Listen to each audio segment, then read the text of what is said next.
आणि आता बीडमधील एका धक्कादायक प्रकाराच्या संदर्भातली बातमी आहे। बीडमध्ये महिला वकिलाला सरपंचानं अमानुषपणे मारहाण केली। काठ्या आणि पाईपनं महिला वकिलाला ही बेदम मारहाण करण्यात आली। लाऊडस्पीकरच्या संदर्भात महिलेनं तक्रार केली होती। पीडित महिला अंबेजोगाई सत्र न्यायालयामध्ये वकील आहे। तिला ध्वनी प्रदूषणामुळे मायग्रेनचा त्रास होत असल्यानं लाऊडस्पीकर लावू नयेत, घरापुढील पिठाच्या गिरण्या काढाव्यात या संदर्भात तक्रारी दिल्या होत्या। या वादातूनच मारहाण झाल्याचं समजतंय। अमानुषपणे ही मारहाण या महिला वकिलाला करण्यात आलेली आहे। मंदिरावरच्या भोंग्यांची आणि गिरण्यांची तक्रारी ज्या पहिल्या दिलेल्या होत्या वेगवेगळ्या अधिकाऱ्यांच्या समोर, त्याच्यामुळे मला मारहाण झालेली आहे। मला 10 लोक मिळून आलेले होते, त्यातल्या 9 जणांनी मला बेदम मारहाण केलेली आहे। आणि एक जो होता त्यांनी हिला खलास करून टाका, हिला जिवंत सोडू नका असं बोलत होता, घाण शिव्या देत होता आणि मी बेशुद्ध होईपर्यंत मला त्यांनी मारलेले। त्याच्यामुळं आणि हा सरपंच हे पद काही साधन नसतं, सगळ्यांना घेऊन चालायला पाहिजे गावातल्या। तर पहिलं याचं सरपंच पद ह्याचं रद्द करण्यात यावं। ह्या लोकांना अजिबात जामीन मिळून देण्यात येऊ नये। दरम्यान या संदर्भात काही राजकीय प्रतिक्रिया देखील आता समोर येत आहेत, आपण पाहूयात।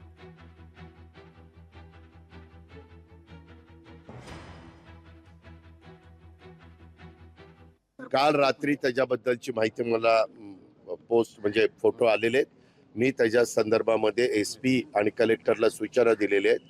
हे नक्की कुठं झालंय, त्याला कोण जबाबदार आहे, आणि जर ते तिथंच घडलेलं असेल आणि कोणी जबाबदार त्याच्यामध्ये असेल तर कायदा श्रेष्ठ आहे, कुणालाही पाठीशी घालण्याचं कारण नाही, त्यांच्यावर सक्त कारवाई करा अशा सूचना दिलेल्या। पालकमंत्री बदलले, उपमुख्यमंत्रीच पालकमंत्री झाले तरीही बीडचं सामाजिक स्वास्थ्य का सुधारत नाही, अजूनही तिथल्या लोकांना वचक बसत नाही, याचा अर्थ या सगळ्या बोलायच्या गोष्टी केलेल्या आहेत का? अजूनही बीड मधल्या पोलिसांना त्याचं गांभीर्य येत नाहीये का? बीड मध्ये म्हणजे माझ्यासारखा माणूस तर वैतागून आता बीडला जाणत नको इतक्यापर्यंत स्थिती निर्माण करून ठेवली। ही कुणी स्थिती केली आहे? राज्यकर्त्यांनी त्याची उत्तरं दिली पाहिजे। पालकमंत्र्यांकडून अपेक्षा आहेत आणि पालकमंत्री अत्यंत जाणकार असे उपमुख्यमंत्री आहेत।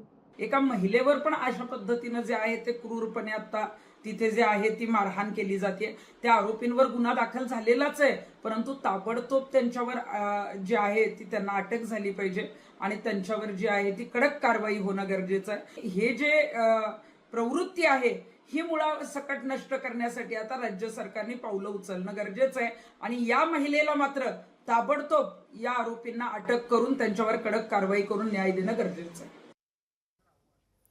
दरम्यान या संदर्भात राष्ट्रवादी शरदचंद्र पवार पक्षाचे नेते आमदार जितेंद्र आव्हाडांनी काय ट्विट केलेलं आहे, त्यांनी काय भूमिका मांडलेली आहे आपण पाहतोय।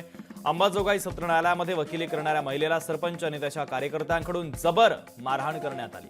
महिलेला मायग्रेनचा त्रास होत असल्यानं लाऊडस्पीकर लावू नयेत, घरापुढील गिरण्या काढाव्यात याबाबत तक्रारी दिल्या। महिला बेशुद्ध पडल्यानंतर दवाखान्यातून एका रात्रीत उपचार करून घरी पाठवलंय। सरपंच आणि 10 पुरुषांनी एका वकील महिलेला मारहाण करणं कितपत योग्य असा सवाल त्यांनी उपस्थित केला। गावात सरपंचाचा कारभार कसा असेल, कोणत्या पक्षाचा हा सरपंच आहे असा सवाल देखील जितेंद्र आव्हाडांनी उपस्थित केला।